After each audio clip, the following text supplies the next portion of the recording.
اور آپ یہ مت بھولیں کہ شہرام نے مجھے اسی کی وجہ سے طلاق دی ہے۔ میرا آپ سے کوئی تعلق نہیں ہے۔ کیا شہرام بھائی نے زینیا کو تمہیں طلاق دے دے؟ اس کی اتنی اوقات نہیں کہ اس کی آہیں عرش ہلا دیں۔ ڈیوورس دیتی ہے۔ اور شہرام نے فریال آپ ہی، آپ کو پتہ چلا؟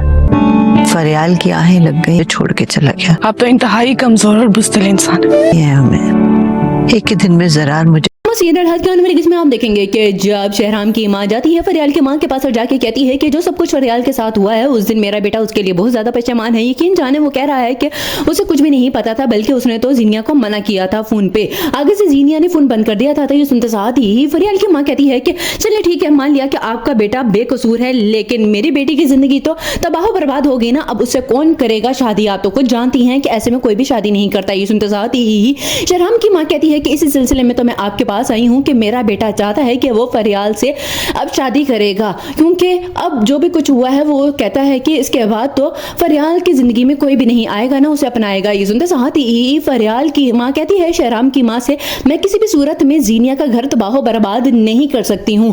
اگر آپ کا بیٹا شادی کرے گا تو زینیا کا گھر تباہ و برباد ہوگا۔ یہ سنتے ساتھ ہی شہرام کی ماں کہتی ہے کہ آپ تباہ و برباد نہیں کر رہی ہیں، بلکہ زینیا نے تو خود اپنے ہاتھ سے اپنا گھر تباہ و برباد کیا ہے۔ تو سنتے ساتھ ہی کہتی ہے فریال کی ماں کہ کیا مطلب کہیں شہرام نے اسے گھر سے تو نہیں نکال دیا؟ دیکھیں بہت زیادہ غلطی ہے اس میں شہرام کی، اسے سمجھنا چاہیے اس طرح نہیں رشتے ختم کیے جاتے، کل کو وہ میری بیٹی کو بھی ختم کر سکتا ہے۔ یہ سنتے ساتھ ہی کہتی ہے شہرام کی ماں کہ آپ کو نہیں پتا کہ زینیا نے ہمارے گھر میں کیا کچھ کیا ہے، میں تو شکر ادا کر رہی ہوں اور شکر ادا کروں گی کہ میرے گھر میں فریال جیسی لڑکی آ جائے گی، میری جان چھوٹ جائے گی زینیا سے۔ آپ کا بہت بڑا احسان ہوگا، مجھے انکار نہ کریے گا۔